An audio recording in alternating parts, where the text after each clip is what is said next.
साथियों नमस्कार, कैसे हैं आप सब लोग। एंटी करप्शन मैटर को लड़ना बहुत ही आसान है अगर हम आज कुछ पैरामीटर्स पर डिस्कस करते हुए अपने केस को देखें। साथियों, एंटी करप्शन को लेकर प्रॉब्लम क्या आती है कि आप इस कंसेप्ट को समझ नहीं पाते और अल्टीमेटली इस कंसेप्चुअल प्रॉब्लम में फंसकर सॉल्यूशन नहीं होने से ये सोचते हैं कि सब कुछ खत्म हो चुका है और खत्म होने से आपको ये लगता है कि now we have no results. ये आपके नहीं 100% लोगों की समस्या है जो एसीडी केसेस में ट्रैप हो जाते हैं।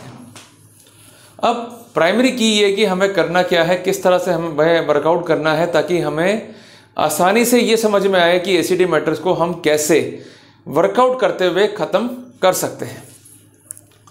साथियों, अगर एसीडी मैटर को देखें तो 10 पॉइंट जो है आपके लिए काफ़ी इंपॉर्टेंट है। सबसे पहले है रिपोर्ट,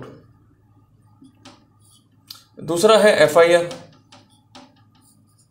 तीसरा है स्टेटमेंट ऑफ द विटनेसेस जो एंटी करप्शन जो है रिकॉर्ड करती है, चौथा है प्री ट्रैप प्रोसीडिंग,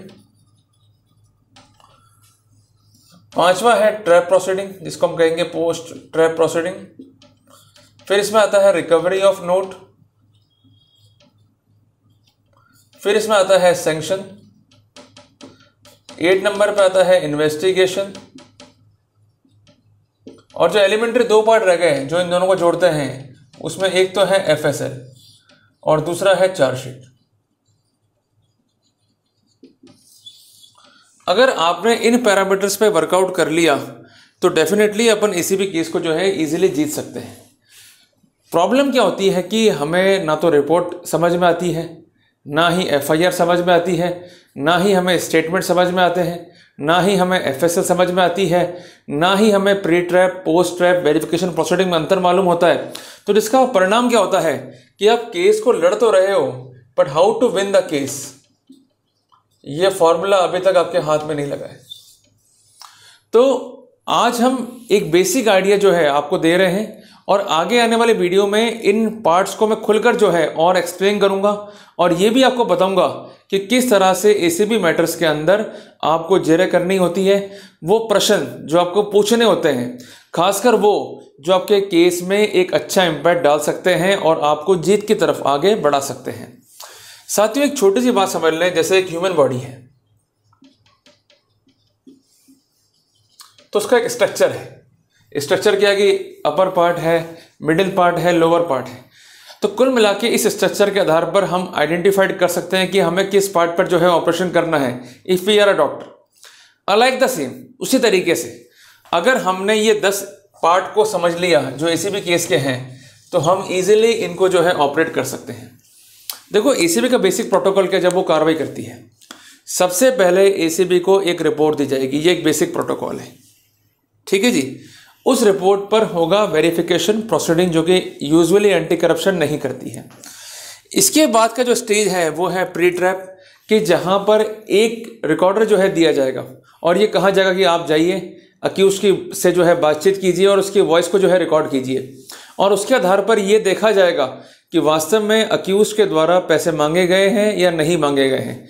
अगर पैसे मांगे गए हैं ऐसा आरोप है तो फिर किया जाएगा पोस्ट ट्रैप प्रोसीडिंग, जिसमें नोट को मंगाया जाएगा, उस पर फिनोक्सिलिन पाउडर लगाया जाएगा, उसके बाद उन नोटों को परिवादी को दिया जाएगा और ये कहा जाएगा कि आप ये नोट जो है जाके दीजिए अक्यूज को। जैसे ही अक्यूज लेगा हम उसको ट्रैप आउट करेंगे और उसके बाद हम अग्रिम कार्रवाई जो है करेंगे। जो सारा पार्ट है पोस्ट ट्रैप प्रोसीडिंग का, जिसमें एक इंपॉर्टेंट पार्ट भी है रिकवरी ऑफ नोट का। और उसके बाद मुलजिम को यूजुअली अरेस्ट करते हैं, फिर एक 0 नंबर एफआईआर को क्रमांकन के लिए डिपार्टमेंट में जो है भेजते हैं। उसके बाद एक आईओ जो है अपॉइंट होता है जो कि विटनेस के बयान जो है रिकॉर्ड करता है। उसके बाद आपका एफएसएल भी होता है, सैंक्शन भी आता है और अल्टीमेटली चार्जशीट जो है वो फाइल हो जाती है। तो ये एक बेसिक प्रोटोकॉल है एसीबी केसेस का। कितना आसान है, अगर आप कंसेप्चुअली क्लियर करोगे अपने आप को तो कोई तकलीफ नहीं आएगी, और कंसेप्चुअली क्लियर नहीं करोगे तो इतनी मोटी फाइल आपके हाथ में होगी और दर दर जो है भटकते रहोगे और ultimately you will not get a single result. तो इंपॉर्टेंट ये नहीं कि हम कितना लर्न कर रहे हैं, इंपॉर्टेंट ये कि हम कितने उसके प्रति समर्पित हैं। हमें क्यूरियस होना पड़ेगा, चीज़ों को समझना पड़ेगा, but in the practical way, so that we could get a justice, we could get a result in our court case.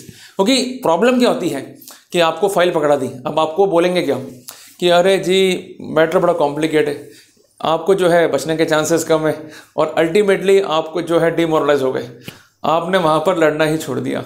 अरे भाई, जीवन में एसीडी से बड़ा एग्ज़ाम भी दिए आपने, आप पैदा हुए ये सबसे बड़ा एग्ज़ाम था, आप स्कूल गए उससे बड़ा एग्ज़ाम था, और फिर उसके बाद आपने जीवन में कई पड़ाव जो है पास किए ना, आसानी से हो गए, तो ये भी छोटा सा पड़ाव है। दिक्कत क्या है कि आप चीज़ों को समझ के नहीं करेंगे तो दिक्कत तो आपको आनी है, और अगर आप समझ के जो है वर्कआउट करेंगे तो कोई समस्या जो है आपको नहीं आनी है। ये उस तरह से कि कई बच्चे जो हैं रट के एग्ज़ाम देते हैं, पेपर चेंज हो गया या उसका मॉड्यूलर चेंज हो गया, अल्टीमेटली दे गॉट कंफ्यूज कि यार पढ़ा तो ये था, ये आ कैसे गया। तो अगर समझ के अपन वर्कआउट करेंगे, कंसेप्चुअली स्ट्रांग होंगे, तो definitely we will get a success. तो आगे आने वाले पार्ट्स में अपन रिपोर्ट पे, एफआईआर पे, स्टेटमेंट ऑफ विटनेस पे, प्री ट्रैप पे, पोस्ट ट्रैप पे, रिकवरी पे, सैंक्शन पे, इन्वेस्टिगेशन पे जो है खुल के बात करने वाले हैं, बगैर किसी डर के। तो साथियों जुड़े रहें और सब्सक्राइब करें मेरे चैनल को। मिलते हैं एक नए टॉपिक के साथ, तब तक के लिए जय हिंद, जय भारत।